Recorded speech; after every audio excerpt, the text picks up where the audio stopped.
Hello and welcome to this week's edition of the Golden Gloves Chat Show. With me, of course, Kevin Lerena, the WBA Inter-Continental Heavyweight Champion.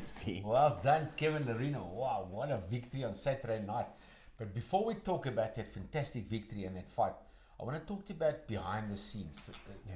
Things that the fans don't know and the viewers out there, how tough it is to be a professional boxing champion.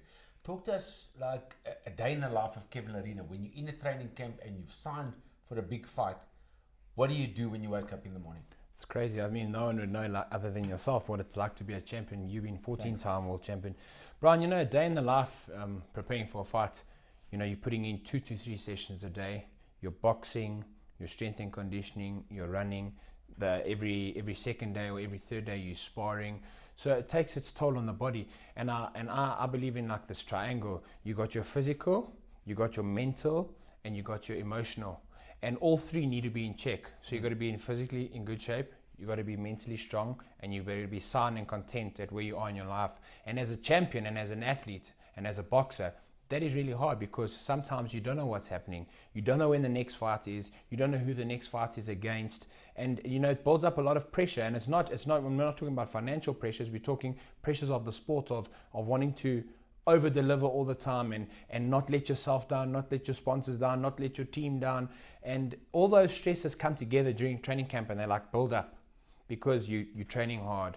You're getting emotionally tired because you're drained thinking of the fight. You're getting mentally tired because you know what you have to do to win. But as long as you can try to keep each thing in check and you keep that pyramid going is how you get to the fight and be successful. So it's a very daunting task being a champion. Many people, and I'm sure you can agree with me, believe it's so easy. They see the glamour, they see you shine on the night, but they don't know the 10 weeks prior to that, what you had to do and what you had to sacrifice, and the niggles and the injuries you're carrying. If you came back from injury, the mental aspect of, can I get back? And that's why I said, it takes a lot to be a champion, but not just a champion. It takes a lot to be a sportsman and a fighter.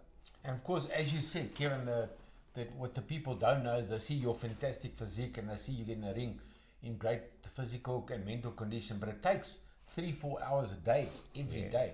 That's something else I wanted to chat to you about as well. So the mental side, that's what people don't realize as well. They see the shape of a boxer. Boxers have great physical condition, but if you're not mentally tough, even with a great physical body, you're not going to win the fight. 100%. So you need to be mentally tough as well. How do you prepare yourself mentally? 100%. I mean, you've seen fighters who are chiseled and they come off second best because obviously it's not a bodybuilding competition. This is the fight sport, and the mental aspect is probably, if not the biggest aspect. How do you get mentally tuned in? I believe everybody's different. I spoke to you about the 3 things: my physical, my emotional, and my mental. I always channel myself wherever I'm lacking. I give myself more of that day. If I'm physically feeling good, how am I going to be? Am I emotionally okay? What else I do to be emotionally better? Spend a bit of time with the kids. Mentally, what am I doing to motivate myself? Setting goals, putting up a vision board. This is what I want to achieve in the next 2 years. Put that vision board up, put a WBC title there, put any of the heavyweight champions there. That's who I want to fight. Envision that. Every day I open my cupboard, I look at that vision board. I think about that vision board. And that's what motivates me.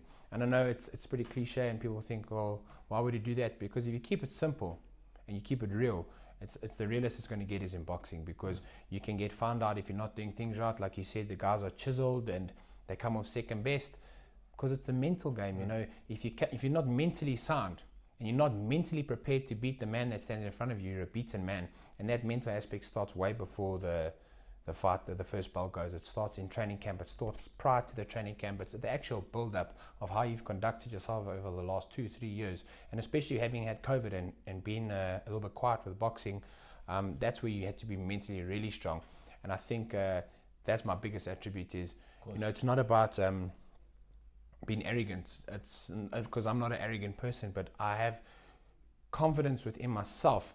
And it's not, and I say to myself, it's actually not confidence, because I am convinced that I'm going to become a world champion. Yeah. Funny enough, it's the cliche that I always talk about in the words that I love. People would look at you now because you're so successful, and it's the same in my time, and think that you're arrogant, which you're far from it. And there's such a fine line between confidence and arrogance. Yes. And in the fight game, you got to be confident. You got to believe you're the best. Yes. If you don't believe, you can't think second, because you can't come second in boxing. So it's not arrogance. It's a guy like you is very, very confident. And that's what I love about what you're doing now. Another thing I wanted to ask you, so we all do it differently. What I used to do is I used to have diaries, and I used to write down every single day when I woke up in the morning, how far I ran, how fast I ran, how I felt, what I ate, everything. Yeah. How do you do it? You kind of mimic what I do. I've got my diary in the car. Great. Like, for example, obviously my diary of the day and what I'm doing, I jot things down because I like to be planned and have things in place. But I'll put there in the morning run, how many kilometers I did. Then I put boxing. If it was sparring, I said spar 12 rounds. And the next day I felt good, felt sluggish. And we've never discussed this. Well, never. And then my conditioning session I put there with Josh and what I did, or in a nutshell how I felt. And then I look back and I say, last week I felt sluggish, this week I'm feeling good, this is good. And you kind of like learn the body, you know. You learn your body. You start to figure yourself out. And Peter's great at that. He knows. Yes. Peter knows when I'm cooking too much. Yeah. He knows when I'm on that edge of just going over the hill. When I say over the hill, I don't think you can overtrain, but it's peaking. So I say, he'll pull me back and say, no, Kev, because I'm the type of guy, Brian, I say, Pete, how many rounds am I sparring today? I want 12 or 15. I say, no, take it easy. Today do 8, you did 12 rounds on Tuesday. You look good, bring it back a bit. That's why you need a good trainer. And because I'm the type of guy in my head, you know, if I do more than anyone else, it's better because I know the skill set I have. You think it's better because you are so fit. But as I've matured in my career, sometimes less is best. Yeah. And little is more. Well, that's another thing for the viewers out there. I've been there, you busy doing it. To peak is you want to peak on the night of the fight. So although you're training 3-4 hours a day every day, you don't want to leave it in the gym. Sure. All that great work you're doing in the gym. You want to carry it into the fight. 100%. And that's where you need to peak. So obviously you're doing that well yourself with Peter Smith, as you said. Peter knows where to zone in, when you must rest, when you must fire, how many rounds you should do. I think all aspects, you know, Peter being my head boxing trainer knows me in the boxing gym and knows when I'm looking, he'll be able to see me in what I'm doing in sparring. He's tired. And then I'll know tomorrow will be a less day for me. And I'll know I'll get to the conditioning gym and I'll tell my conditioning coaches and I'll spar 12 rounds. Let's take it easier, but I don't need to do too much. Let's do some, what do you think? And he'll say, okay, cool. I know I can see you tired. I'll do some stuff that's not going to hinder your performance, because it's very easy to go from a hard sparring session, you go to a conditioning coach and says, he puts you through your paces and he fucks you up basically.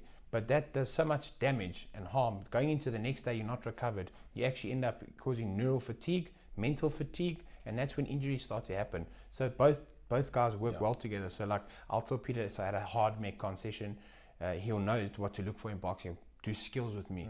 So I've got a really good team. I'm very fortunate. I've got good guys who have my back. Peter's been my head boxing trainer for years, and I've been with my conditioning coach since 2019, and it all works well together. Everyone understands their place, and most importantly, I understand my place. And if I'm not in a good headspace, it does no one good, you know. So I'll tell the guys, I'm open, I'm honest, this is how I feel, and the Peter will know I'm not a soft guy. I'm a guy who wants to work. So if I tell him, hey, I'm feeling a little bit tired, he respects what I tell him, because he knows I would never want to let him down, but I'm letting him know honestly how I feel. So I think it's about amalgamating everything together. Sure, that's what makes a champion.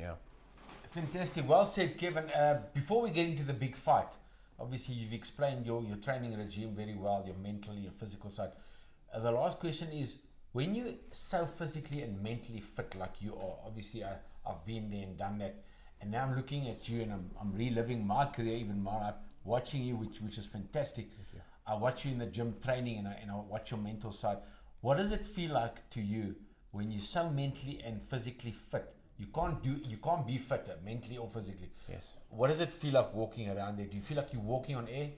You feel confident, but in the back of your mind, I feel like you always want to do more, because you feel like I'm not doing enough, because you're so fit. Like after sparring 8 rounds or 10 rounds or 12 rounds, you say, let me do more. Yeah, but actually you shouldn't do more, because you're not going to get fitter. You can't. You know, in that last like last 10 days when you're tapering, you want to do more all the time. Like Friday morning, I went to the boxing gym. I said, Pete, I'm rearing to go. Can we please do light pads? I cannot sit at home and do nothing. And we did light pads. In hindsight, should I have? Probably not, but I feel good, you know. And that's what I try to live every day how I'd live it. On the morning of the fight, I go train. I do a light session to wake up my body, you know. And it's just because I'm rearing to go. So you know that feeling when you're rearing to go like a racehorse, you're nice and tight, you're in shape.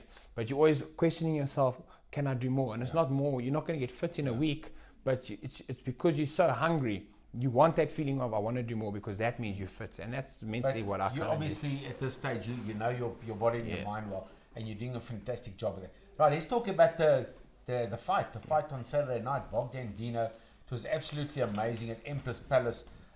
You came out there, you looked fired up, you looked motivated, you had that winning look in your eyes. Bogdan Dinu came out a bit nervous, big guy. We were all worried for you making your heavyweight debut that this might be a bit more than we bargained for because he's a big guy and it's a tough heavyweight debut for you. But you jumped in there, you smashed him, you smothered him, you climbed on him, you had that fire in your eyes, and you were absolutely brilliant. So how did the fight go? Thank you.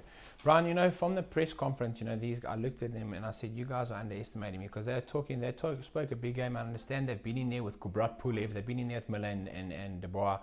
So, and he's been in has a big pedigree in amateurs.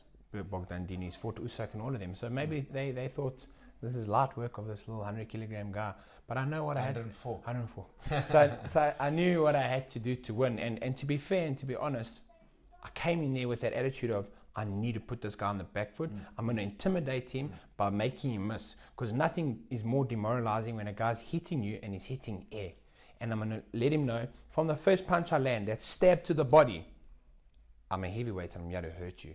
And when I hit him to that jab to the body, just under his elbow, boom, I saw the look in his eyes.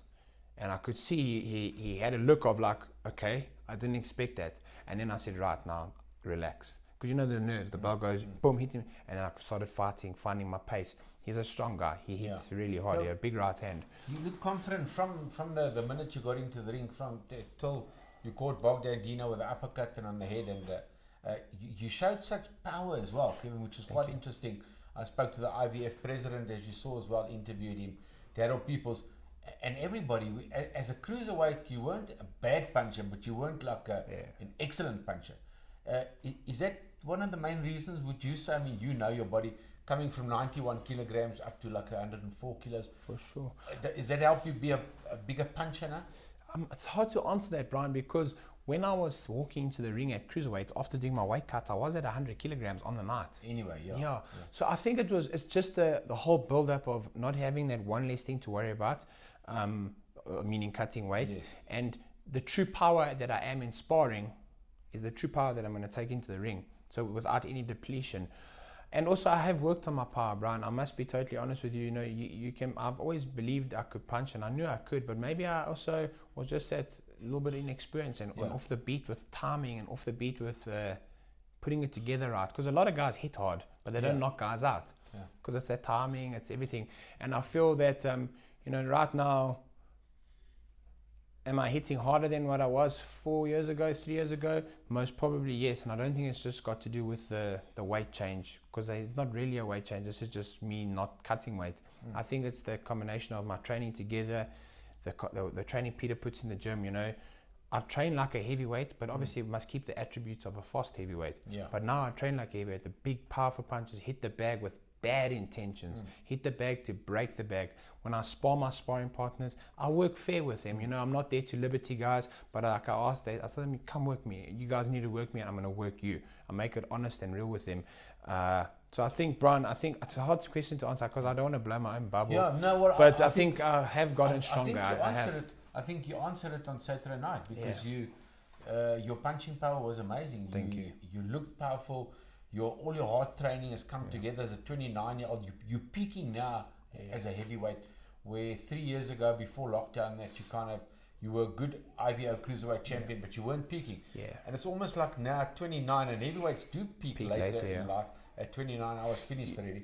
But you're starting to peak now, and your punching power is there. So all your hard work and dedication, and the speed is amazing. So Mike Tyson was a puncher because of his speed. And Kevin Lerena's got speed, and that's what you did Saturday night, which is fantastic.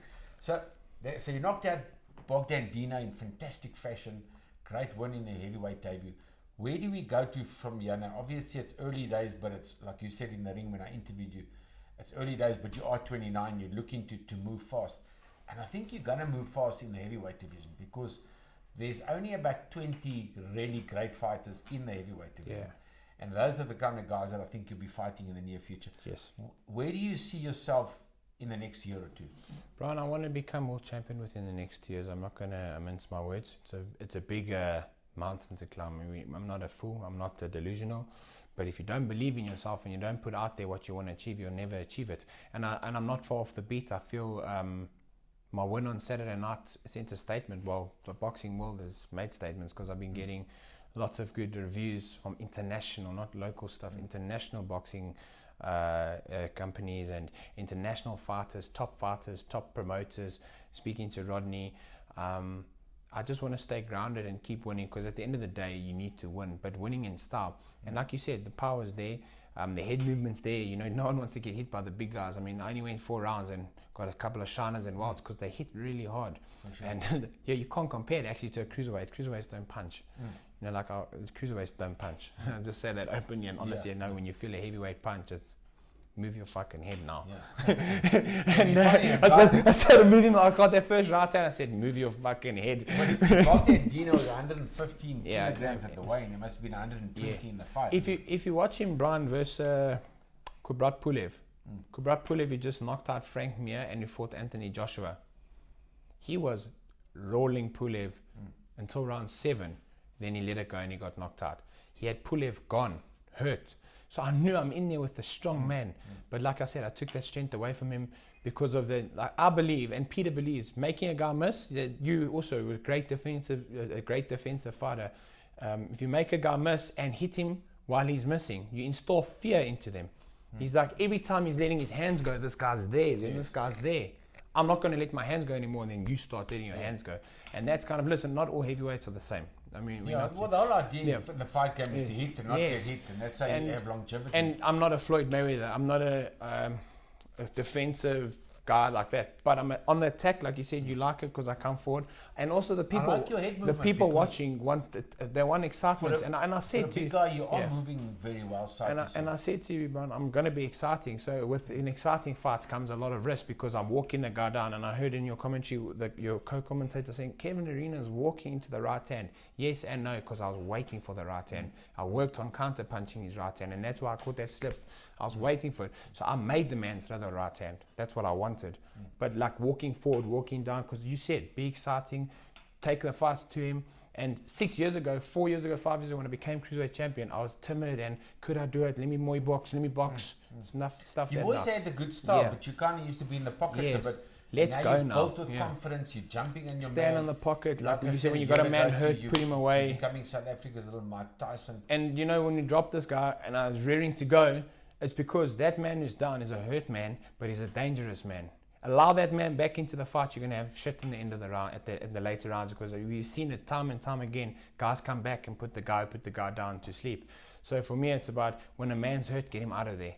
Don't let him off the hook. And that's that ego. It's not about like being a showman. It's I'm putting, as the ref says, box again. I'm in his face. I'm in his face and I want to hurt him. And that's thanks to you. You told me you're stepping on the guys and I like it. And that resonates with me from what you told me 4 years ago. It says to me, cool, step on the guys. It looks good. And also, to be fair, you heard the crowd. They all came out there to support me. They were electric. And the crowd was going mad because that's what people want to see. So if you want to go and like I said, it's very easy to have a heavyweight fight and just box your way to victory, because that man's strong. They can take more power than normal guys. But that kind of stinks out of show. I'm going there now to put it all on the line. Yeah. All on the line. And by putting it on the line, it comes with great risk. But we got the reward on Saturday night, and let's see what the future holds. Absolutely great. Kevin Lerena, thanks. It was an amazing performance. And I think in ending, like we said in other interviews, South Africa has just been looking so desperately for a good heavyweight for many years. And a lot of guys come through the ranks and just fell out of it. You had the Gerrie Coetzee and you had the Pierre Coetzee as a South African champion. Yeah. The Francie Bottas, the brilliant Corey Sanders. Yeah. And now you got Kevin Lerena. So good luck, Kevin. We'll Thank you for the kind words, Brian. You know, the South African heavyweights. The next fight might be in June or July in the United States. Yeah. So we'll have another interview, definitely a few interviews before that. Congratulations. Well done. And Kevin Lerena. Thank you for the kind words, Brian. Intercontinental Heavyweight Champion.